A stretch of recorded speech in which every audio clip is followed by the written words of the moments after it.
price of produce at the grocery store is getting crazy. So in today's video, I'm gonna come out to my own personal grocery store, harvest some produce, and see how much money I just grew. So while you cultivate that like button for epic grocery store savings, I'm gonna hit the garden shed and grab some tools.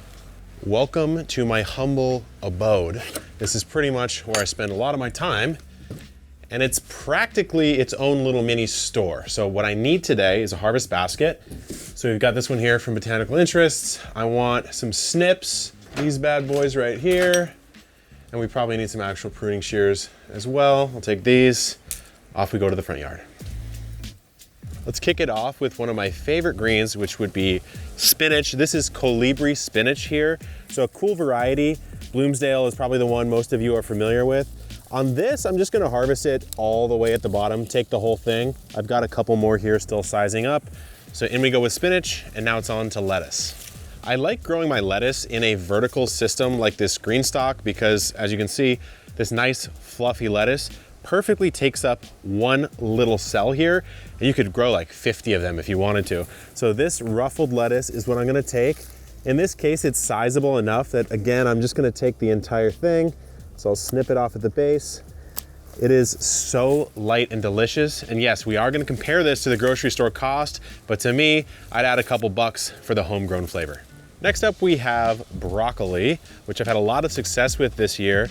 So with broccoli, you actually don't wanna pull the whole plant. Unlike the spinach or the lettuce, just come down and grab the head only, just like that, because you'll get some offshoots, which is a little bit more bang for your buck. Okay, we've got our broccoli, and I've got my eye on one of my favorite root crops to grow these days, and that would be golden beets. I accidentally pulled out one extra, that's fine, but take a look at that. I mean, beets, not only can you eat this part right here, of course, but you can also eat the greens, which most people at the grocery store don't know. Cauliflower is next. I've got a few beautiful specimens right here. This is the snowball variety, but I'm actually gonna be harvesting what's called the cheddar variety right here. It's a little bit sweeter, a little bit less bitter sometimes, and it has that beautiful sort of creamy yellow texture. Again, these cauliflower leaves are edible. I tend not to eat them. I'll give them to my hens, but I still have a beautiful head of less common cauliflower. Now it's over to the orchard, and there's this slogan you hear all the time, money doesn't grow on trees. As a gardener, that really kind of gets me going because it is so false. I have Washington navel orange right here. Beautiful specimen. This costs money. This is growing on a tree.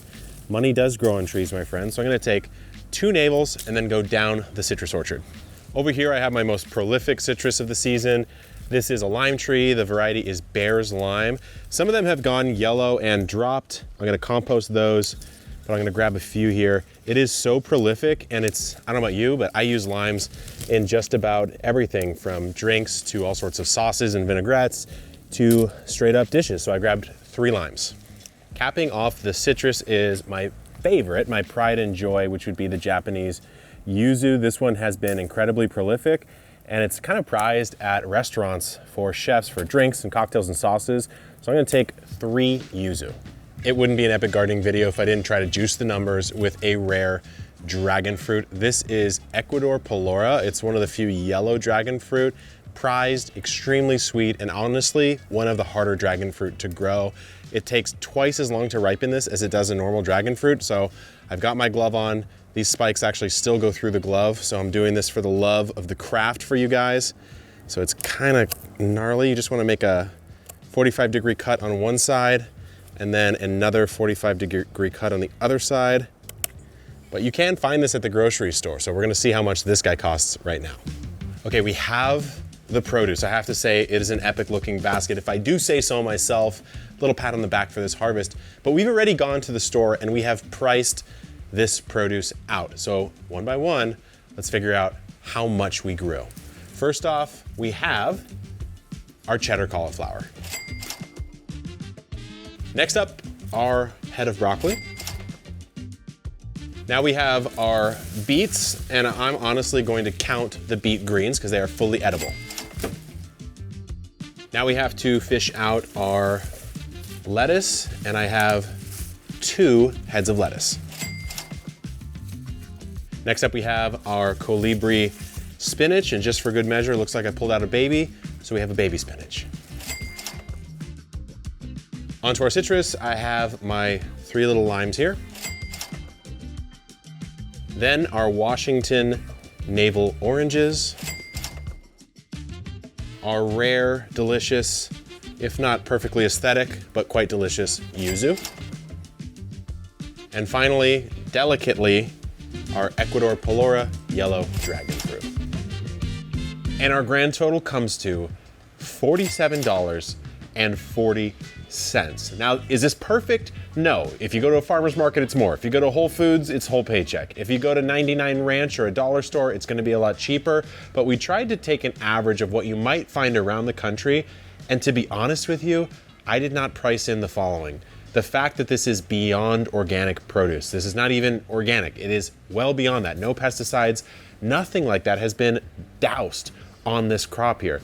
Not only that, the satisfaction of growing it yourself. The fact that by far the freshest food you're ever going to get. I harvest this today, I can eat this today. Everything is intact within the plant.